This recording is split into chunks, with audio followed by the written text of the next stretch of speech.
I saw you at the gate as we were coming in. Oh, did you? Well, Yeah, we were laughing because flexed. there was, as we were pulling in, this guy. Never mind, I'll tell you later. We were sitting in traffic and this car next to us, there was a guy in a car, and he saw that it was us. And he goes, beep, beep, and we look at him, and he goes, I'm from Canada, I love you. And we said, oh, thanks. And then he goes, oh my God, I want a selfie so bad. And we nominated that as the stupidest thing anyone said in 2015. Nice. Oh my God, I want a selfie so bad. Oh, he does. Oh, so does that totally mean like I can't ask that at the end of the interview? You can have a selfie, just don't say, oh my God, I want a selfie so bad. Too, because I know it's hard to stop that, you know, it's so... Yeah, the Japanese interviews are the best. We had this one Japanese interviewer once who kept saying, really? After everything that you'd say, except more and more it sounded like a really enthusiastic Scooby-Doo, where she'd go, really? And then and then you'd go, oh, well, yeah. And then see, we built the studio by ourselves. She'd go, really?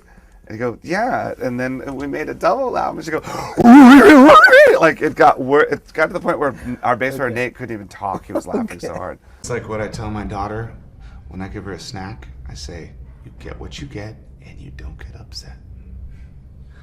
What's that? So you don't give her the chance to be upset at all? That's not fair, because I made the snack. Okay, You just need it's to be about happy me. with Her that. snack is about me. It's hard to take that seriously. You know what I can't stand? I can't stand turning on the TV and seeing another lead singer with his chest out and some gold chains, just like. Look, that one's mine. I haven't finished reading it yet. The baby toast costs less. Yeah, it's true. I don't know if you're familiar with. There's a Wocket in my pocket. It's one of my personal and a Findo in my window, and a Nookcase in my bookcase. I remember that the most challenging track to play live would probably be all of them. I don't know. Maybe. That's easy for That's a you. good question. Yeah, they're all pretty easy for me. I'm Dave Grohl, damn it. And Spam. And Niblets. Okay, now we're like MTV Cribs. So I'm really fond of this. If you've never had Tejada, this is bomb. This is like freebasing tea. This is insane. This I think can give you a heart attack. I'm not sure. Some champagne. Come on. I was in fucking Nirvana, dude. I'll tell one more story and then I'll play a song. So we were at a party. And Paul was there, and we're hanging out, having fun, and there was a piano in the room. And Paul gets up and starts playing a song. And amazing. By the way, just so you know, Paul McCartney is the baddest motherfucker in the world. I don't know if you know that already. He really is. You kind of forget that not only is he the coolest, but he's also the best. So he's cool, man. It's fun to hang out with.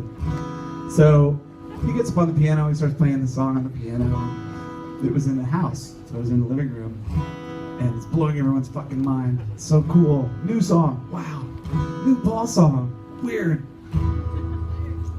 And then he finishes the song, and everybody looks at me and they're like, go on, Dave. Play a song. And I'm like, well, I don't know how to play piano. Like, I don't know what to do, man. I can't play fucking piano. And then I look around and Paul McCartney's left-handed. So all the guitars are left-handed. God, I'm screwed. What do? And also I maybe smoked a little pot, so.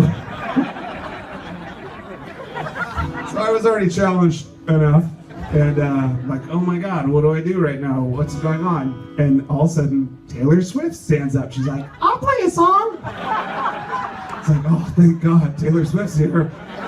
Like fucking Batman when you need him. Wow. So she gets on the piano, and I think like, okay, I'll just fucking, I'll jam with her. So I pick up one of Paul's left-handed basses off the wall. I'm super high.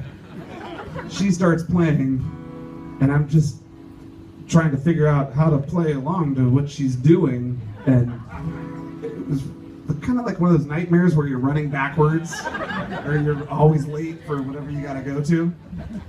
And she was playing this really beautiful thing on piano, and I look at my wife, I'm like, I know this fucking song. What the hell is this? And she was fucking playing our song, Best of You.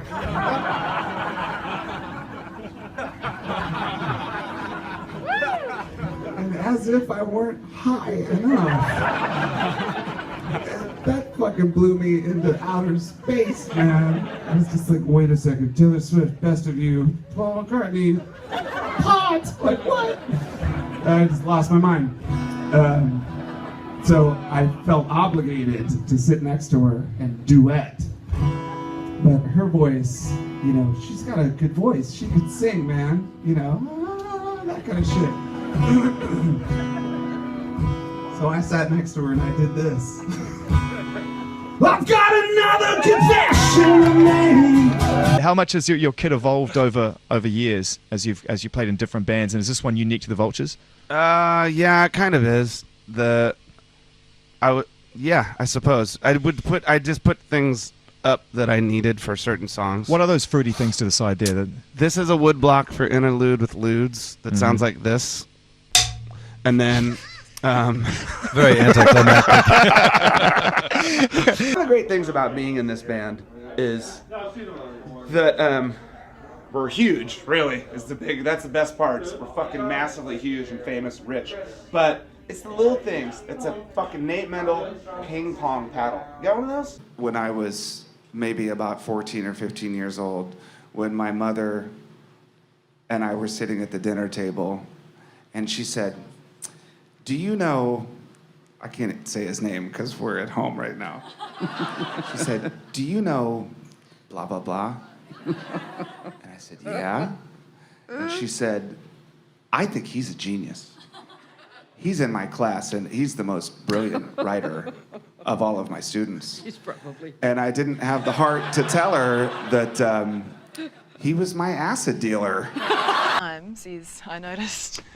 You know, okay, so this was not my doing, just so you know. Yeah, really? Well, when we built this studio, I sort of imagined that I would have a big oak desk in an office, and that behind me I would have a photo of myself in a smoking jacket with a cognac and a Cigar.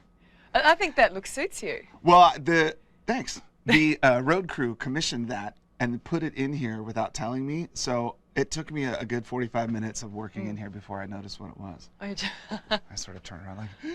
Well, let's see, is it... Yeah, it looks like, yeah. How long ago was that painted? Maybe 10 years ago. That's me, circa 2005. Definitely You look not a little. anymore. You look a little younger in that painting than you do today. That's a shitty thing to say. Well, I don't know. You look great, but you know.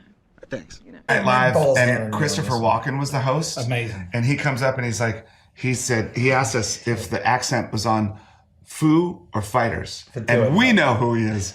Like, of course, we know how he speaks. And we said, the accent is on Fighters, actually. So he goes up. How did there. he ask you? How did he ask you? I'm not going to say that part. Because he goes up, he's like, ladies and gentlemen, Foo Fighters. Because I knew that's what happened. I was like, don't say, most people say Foo Fighters, but the way Christopher Walken says it, Foo Fighters.